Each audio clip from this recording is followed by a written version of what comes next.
மக்களே இன்னைக்கோட நம்ம market update பார்க்கலாம். ஃபர்ஸ்ட் நிஃப்டி 50ல இருந்து ஸ்டார்ட் பண்ணலாம். நிஃப்டி 50 வந்து பார்த்தீங்கன்னா அப்படின்னா, இன்னைக்கு வந்து ஒரு 0.91% அளவுக்கு அப் ஆயிருக்குது. நிஃப்டி நெக்ஸ்ட் 50 0.55% அளவுக்கு அப் ஆயிருக்குது. நிஃப்டி மிட் கேப் 150 பார்த்தீங்க அப்படின்னா 0.46 அளவுக்கு அப் ஆயிருக்குது.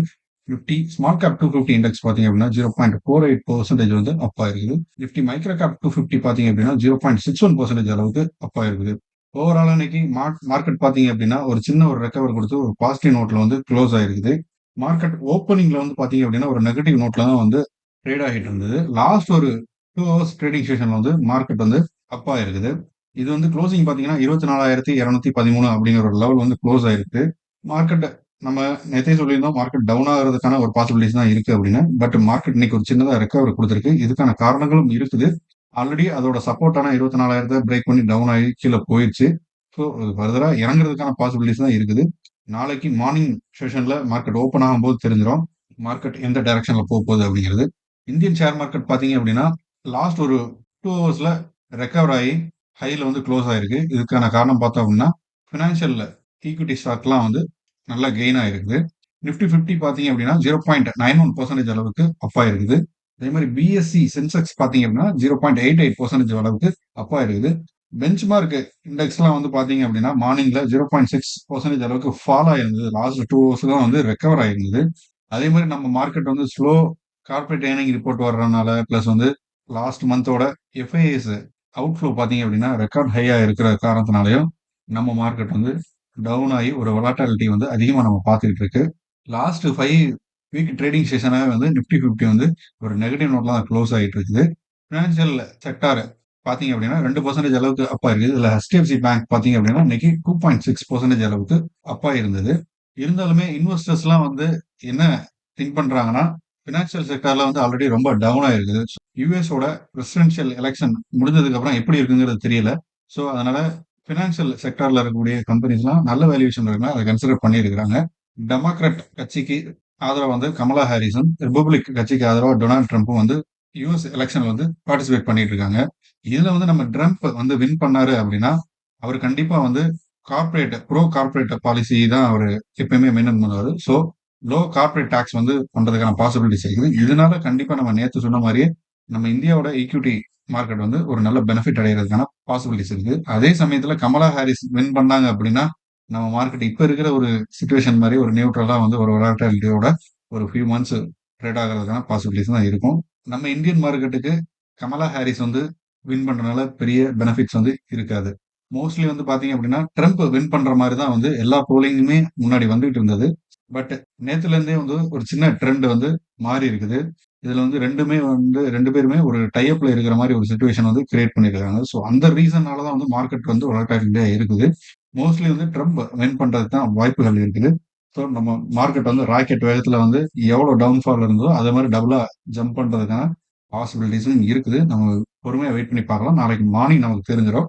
இன்னைக்கு மார்க்கெட்ல வந்து 13 மேஜர் செக்டார்ல பார்த்தீங்கன்னா, 11 செக்டார் வந்து பாசிட்டிவ் நோட்ல குளோஸ் ஆயிருக்குது. Small cap and mid cap பார்த்தீங்க அப்படின்னா 0.5% அளவுக்கு 2மே வந்து கெயின் ஆயிருக்குது.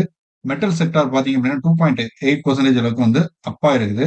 இதுக்கான ரீசன் பார்த்தீங்கன்னா, யுஎஸ் டாலர் வந்து அதுல சில மாற்றங்கள் நடந்திருக்கு. அதே மாரி சைனா வந்து ரெக்கவர் ஆகுறனால அவங்களோட கன்ஸ்ட்ரக்ஷன் இண்டஸ்ட்ரீஸ் வந்து பூம் ஆகுறதுக்கான பாசிபிலிட்டிஸ் இருக்கு. ஸோ மெட்டலோட தேவை வந்து அதிகமாக இருக்கும். ஸோ நம்ம வந்து எக்ஸ்போர்ட் பண்றதுக்கான பாசிபிலிட்டிஸும் இன்கிரீஸ் ஆகும். அதை கன்சிடர் பண்ணி தான் வந்து மெட்டல் செக்டார் வந்து இன்னைக்கு வந்து 2.8% அளவுக்கு அதிகமா இருக்குது.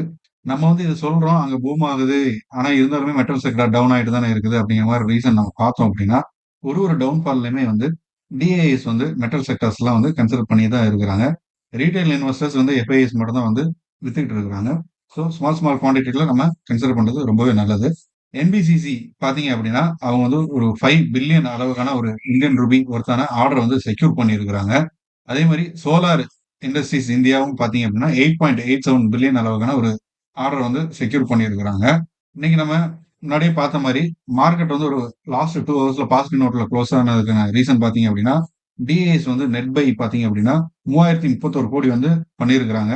எஃப்ஐஎஸ் பார்த்தீங்க அப்படின்னா, 2569 கோடி வந்து செல் பண்ணியிருக்கிறாங்க. ஸோ இன்னைக்கு டிஏஎஸ் வந்து ரொம்ப ஆக்டிவா பார்ட்டிசிபேட் பண்ணியிருக்காங்க லாஸ்ட் 2 ஹவர்ஸ்ல. அந்த ரீசனால தான் வந்து மார்க்கெட் வந்து இன்னைக்கு ஒரு பாசிட்டிவ் நோட்ல க்ளோஸ் ஆயிருக்குது.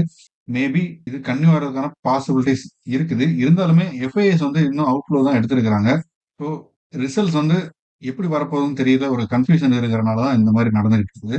அடுத்ததா நம்ம பார்க்க போறது பார்த்தோம் அப்படின்னா, நிஃப்டி 50 அண்ட் நிஃப்டி நெக்ஸ்ட் 50 இதுல இருக்கக்கூடிய top 5 gainers and top 5 losers வந்து பார்க்க போறோம். நிஃப்டி 50ல டாப் 5 கெய்னர்ஸ் பார்த்தீங்க அப்படின்னா, JSW, Tata Steel, Hindalco, Bajaj Auto, Axis Bank. Nifty 50ல டாப் 5 லூசர்ஸ் பார்த்தீங்க அப்படின்னா, Trent, Adani port, Asian paint, ITC, Infosys. அதே மாதிரி நிஃப்டி நெக்ஸ்ட் 50ல இருக்கக்கூடிய டாப் 5 கெய்னர்ஸ் பார்த்தீங்க அப்படின்னா, Adani energy solution, Adani power, Zinta steel, ICICI potential, விடால். Top 5 losers பார்த்தோம் அப்படின்னா NHPC, ABP, Lodha, Zydus life science, TVS lab இதெல்லாம் பார்த்தீங்க அப்படின்னா ஒரு டாப் 5 லூசர்ஸா இருக்குது. இந்த ஃபார்மா செக்டார்ஸ் பார்த்தீங்க அப்படின்னா யூஎஸ்ல கோர்ட்ல அவங்க சில கான்சிக்வன்ஸை ஃபேஸ் பண்ணிட்டு இருக்காங்க. இந்த காரணத்தினால தான் வந்து அவங்களோட ஸ்டாக்ஸ் வந்து ஸ்லைட்டா இறங்கிட்டு இருக்குது. நிறைய கேசஸ் வந்து அவங்க அப்பீல் பண்ணி ஃபைல் பண்ணிட்டு இருக்காங்க. பட் அதெல்லாம் வந்து ஒரு பெரிய விஷயமே கிடையாது. இது வழக்கமா நடக்கிறது தான். நம்ம முன்னாடியே பார்த்த மாதிரி மெட்டல் செக்டார் வந்து இன்னைக்கு வந்து நல்லா பர்ஃபார்ம் பண்ணியிருக்குது. அதே மாதிரி பேங்கிங் செக்டார்ஸ்மே நல்லா பர்ஃபார்ம் பண்ணிருக்கு. இந்த ரீசன்னால தான் வந்து இன்னைக்கு நிஃப்டி 50 வந்து ஒரு பாசிட்டிவ் நோட்ல வந்து க்ளோஸ் ஆயிருக்கு. நம்ம அடுத்து பார்க்க போறது பார்த்தீங்க அப்படின்னா, டைட்டன் கம்பெனியோட Q2 ரிசல்ட். டைட்டன் கம்பெனி பார்த்தீங்க அப்படின்னா 25% ப்ராஃபிட் வந்து நெட் ப்ராஃபிட் வந்து ஃபால் ஆயிருக்குது. 705 கோடியா வந்து இருக்குது. டோட்டல் இன்கம் பார்த்தீங்க அப்படின்னா 24% வந்து இன்க்ரீஸ் ஆயிருக்குது. 12,458 கோடியா வந்து இருக்குது.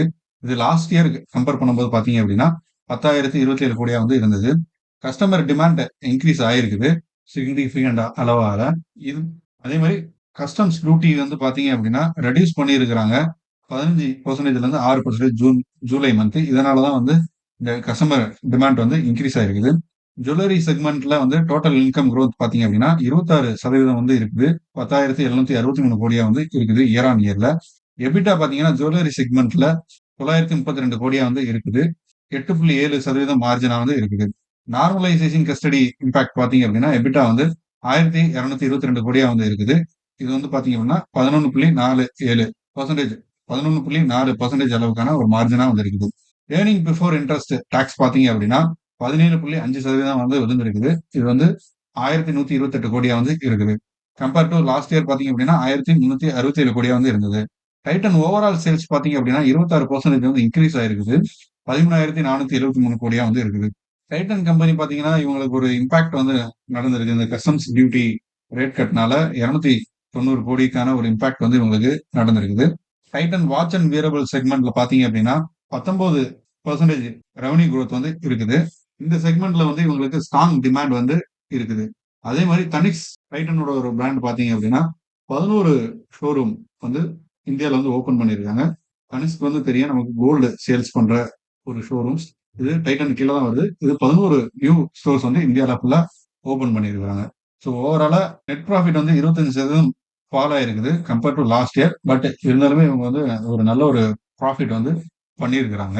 அடுத்து நம்ம பார்க்க போற Q2 ரிசல்ட் பாத்தீங்க அப்படின்னா டாக்டர் ரெட்டி இவங்களோட ரிப்போர்ட் பார்த்தோம் அப்படின்னா கன்சாலிடேட் நெட் ப்ராஃபிட் பாத்தீங்கன்னா 15% அளவுக்கு வந்து டிக்ளைன் ஆயிருக்குது. 1255 கோடியா வந்து இருக்குது. இது லாஸ்ட் இயர்ல பார்க்கும்போது பாத்தீங்க அப்படின்னா 1480 கோடியா வந்து இருந்தது. ரெவன்யூ ஃப்ரம் ஆபரேஷன்ஸ் பாத்தீங்க அப்படின்னா 17% வந்து இன்க்ரீஸ் ஆயிருக்குது. 8,016 கோடியா வந்து இருக்குது. எபிட்டா பாத்தீங்க அப்படின்னா 5% இன்க்ரீஸ் ஆயிருக்குது. 2,280 கோடியா வந்து இருக்குது. மார்ஜின் பாத்தீங்க அப்படின்னா கொஞ்சம் இம்ப்ரூவ் ஆயிருக்குது 28.4% அளவுக்கு. டாக்டர் ரெட்டியோட co chairperson and MD GV Prasad பாத்தீங்க அப்படின்னா இவங்க பிசினஸ்ல வந்து நெஸ்ட்லே கூட சேர்ந்து புது ப்ராடக்ட்ஸ் வந்து பண்ணிக்கிட்டு இருக்காங்க. அதே மாதிரி நிக்கோல்டன் அண்ட் அதர் பிரான்ச்சஸ்மே வந்து இவங்க நிறைய அக்விசிஷன் பண்ணியிருக்கிறாங்க. ஸோ இவங்களோட ஃபியூச்சர் growthங்கிறது வந்து நல்லா இருக்குங்கிறது வந்து அவர் சொல்லியிருக்கிறாரு. ரெவன்யூ growth பாத்தீங்க அப்படின்னா குளோபல் ஜெனரிக்ல வந்து இந்த செகண்ட் குவார்டர்ல 7,160 கோடியா வந்து இருக்குது. இது வந்து இயர் ஆன் இயர் growthல பாத்தீங்கன்னா 17% வந்து இன்க்ரீஸ் ஆயிருக்குது. நார்த் அமெரிக்கால 17% அளவுக்கான ரெவன்யூ வந்து இன்க்ரீஸ் ஆயிருக்குது. 3,730 கோடியா வந்து இருக்குது. யூரோப் ரெவன்யூ growth பாத்தீங்க அப்படின்னா 9% வந்து இன்க்ரீஸ் ஆயிருக்குது. 1,580 கோடியா வந்து இருக்குது. நிறைய நியூ ப்ராடக்ட் வந்து யூரோப்ல லான்ச் பண்ணியிருக்காங்க. இந்தியன் மார்க்கெட்ல பாத்தீங்க அப்படின்னா 18% அளவுக்கு ரெவன்யூ வந்து இன்க்ரீஸ் ஆயிருக்குது. 1,400 கோடியா வந்து இருக்குது. எமர்ஜிங் மார்க்கெட் அப்படின்னு சொல்லக்கூடிய அதாவது புது மார்க்கெட் அவங்க வந்து 20% அளவுக்கான growth பார்த்திருக்கிறாங்க கம்பேர் டு லாஸ்ட் இயர். 1,460 கோடியா வந்து இருக்குது. டாக்டர் ரெட்டியோட ஷேர் பிரைஸ் பாத்தீங்க அப்படின்னா இன்னைக்கு வந்து க்ளோசிங் 0.7% அளவுக்கு ஹைல க்ளோஸ் ஆயிருந்தது. லாஸ்ட் ட்ரேடிங் பிரைஸ் பாத்தீங்கன்னா 1,276 ரூபாயில இருக்குது. அடுத்து நம்ம பார்க்க போறது பாத்தீங்க அப்படின்னா கெயிலோட Q2 ரிசல்ட். இவங்களோட கன்சாலிடேட் நெட் ப்ராஃபிட் பார்த்தீங்க அப்படின்னா 10.2% அளவுக்கு இன்க்ரீஸ் ஆயிருக்குது. அதாவது 2693 கோடியா இருக்குது. லாஸ்ட் இயர் பார்க்கும்போது 2444 கோடியா இருந்தது. சீக்வன்ஷியல் நெட் ப்ராஃபிட் பார்த்தீங்க அப்படின்னா 15% வந்து விழுந்திருக்கு. அதாவது குவார்டர் ஒன்னோட கம்பேர் பண்ணும்போது 3182 கோடியில இருந்து இது 15% அளவுக்கு இப்போ ஃபால் ஆயிருக்குது. கன்சாலிடேட் ரெவன்யூ ஃப்ரம் ஆபரேஷன் பார்த்தீங்க அப்படின்னா 2.81% வந்து இன்க்ரீஸ் ஆயிருக்குது. வேல்யூல 33,981 கோடியா வந்து இருக்குது இந்த Q2ல. டொமஸ்டிக் நேச்சுரல் கேஸ் மார்க்கெட் செக்மெண்ட்ல பாத்தீங்க அப்படின்னா இவங்களுக்கு ப்ராஃபிட் வந்து 27% அளவுக்கு ஃபால் ஆயிருக்குது. 1722 கோடியில இருந்து 1253 கோடியா வந்து குறைஞ்சிருக்குது. நேச்சுரல் கேஸ் டிரான்ஸ்மிஷன்ல பாத்தீங்க அப்படின்னா இவங்களுக்கு வந்து 8% வந்து ப்ராஃபிட் இன்க்ரீஸ் ஆயிருக்குது. 1294 கோடியில இருந்து 1402 கோடியா வந்து இருக்குது. சிட்டி கேஸ் டிஸ்ட்ரிபியூஷன்ல செக்மெண்ட்ல பாத்தீங்க அப்படின்னா ப்ராஃபிட் 1.2% அளவுக்கு இன்க்ரீஸ் ஆயிருக்குது. 205 கோடியா இருக்குது. 93 கோடியில இருந்து 205 கோடியா வந்து இன்க்ரீஸ் ஆயிருக்குது. LPG and liquid hydro carbon பிசினஸ்ல பாத்தீங்க அப்படின்னா இவங்களோட ப்ராஃபிட் வந்து 248 கோடியா வந்து இருக்குது. லாஸ்ட் குவார்டர்ல பாத்தீங்க அப்படின்னா 16 கோடி வந்து இவங்களுக்கு நஷ்டமா இருந்தது. அதே மாதிரி பெட்ரோகெமிக்கல் செக்மெண்ட்ல வந்து பாத்தீங்க அப்படின்னா ப்ராஃபிட் 146 கோடியா வந்து இருக்குது. லாஸ்ட் இயரோட கம்பேர் பண்ணும்போது அது வந்து 160 கோடி வந்து டிக்ளைன் ஆயிருக்குது. எக்ஸ்பென்சஸ் பாத்தீங்க அப்படின்னா ஸ்டெடியா இருக்குது. 31,184 கோடியா வந்து இருக்குது. இது வந்து 2.12% அளவுக்கு இன்க்ரீஸ் ஆயிருக்குது. 30,506 கோடியில இருந்து. கேபிட்டல் எக்ஸ்பெண்டிச்சர் பாத்தீங்க அப்படின்னா இந்த Q2ல வந்து 1,885 கோடியா வந்து இருக்குது. இதுக்கு மெயினா வந்து பாத்தீங்க அப்படின்னா பைப்லைன் அண்ட் பெட்ரோகெமிக்கல் செக்மெண்ட்ல இவங்க நிறைய இன்வெஸ்ட்மெண்ட் பண்ணிட்டு இருக்காங்க. அதுக்கான செலவு தான் இது. அதே மாதிரி குமுலேட்டிவ் கேபிட்டல் எக்ஸ்பெண்டிச்சர் பாத்தீங்க அப்படின்னா ஃபர்ஸ்ட் 6 மந்த்ஸ் இந்த 2 குவார்டர்ல 3,544 கோடியா இருக்குது. இவங்க இந்த இயருக்கு பிளான் பண்ணது பாத்தீங்க அப்படின்னா 8,044 கோடிக்கு பிளான் பண்ணி இருக்காங்க. இது வந்து ஃபர்ஸ்ட் 6 மந்த்ஸ்ல 44% அளவுக்கு வந்து யூஸ் பண்ணி இருக்காங்க. ஸோ கேல் பாத்தீங்க அப்படின்னா ஒரு கவர்மெண்ட் கம்பெனி. ஸோ இவங்க natural cases and domestic natural cases, LPG, petrochemical இந்த மாதிரி செக்டார்ஸ்ல வந்து இவங்க இருக்கிறாங்க. ஸோ இது ஒரு நல்ல கம்பெனி தான். இவங்களோட கன்சாலிடேட் ப்ராஃபிட் வந்து இன்க்ரீஸ் ஆயிருக்குது. இது ஃபர்தரா இன்க்ரீஸ் ஆகிறதுக்கான பாசிபிலிட்டிஸும் அதிகமா இருக்குது. ஏன்னு பார்க்கும்போது பாத்தீங்க அப்படின்னா எப்படி வெஹிக்கிள்ஸ்லாம் வந்து எலக்ட்ரிக் பவருக்கு மாறிட்டு இருக்கோ அதே சேம் டைம்ல வந்து நேச்சுரல் கேஸ்ல இயங்கக்கூடிய வெஹிக்கிள்ஸையும் வந்து உருவாக்குறதுக்கு நிறைய பேர் ட்ரை பண்ணிட்டு இருக்கிறாங்க. அதே சமயம் சில பைக்ஸும் வந்து ரிலீஸ் ஆகி வந்துகிட்டு இருக்கு. ஸோ கமர்ஷியலா அதோட எண்ணிக்கையெல்லாம் இன்க்ரீஸ் ஆகும்போது நேச்சுரல் கேஸோட டிமாண்டும் அதிகமாகும். ஸோ கெயில்ட ஆல்ரெடி டிரான்ஸ்மிஷன் பண்ணக்கூடிய பைப் லைன்ஸ் வந்து அதிகமா வச்சிருக்கிறாங்க. ஸோ இவங்க வந்து ஒரு பிக் பிளேயரா வந்து அந்த செக்மெண்ட்ல இருக்கிறதுக்கான பாசிபிலிட்டிஸ் வந்து ஸ்ட்ராங்கா இருக்குது.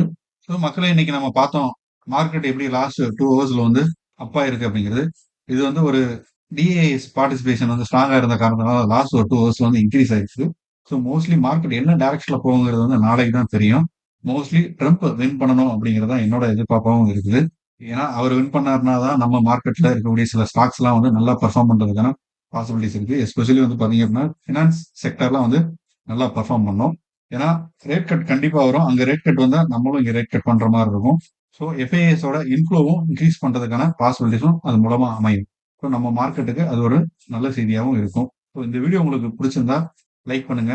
மேலும் இது மாதிரியான ஸ்டாக் மார்க்கெட் ரிலேட்டடான இன்ஃபர்மேஷன் அண்ட் நியூஸஸ்க்கு நம்ம சேனலை சப்ஸ்கிரைப் பண்ணுங்க. ஃப்ரெண்ட்ஸ் அண்ட் ஃபேமிலிக்கு ஷேர் பண்ணுங்க. தேங்க்யூ.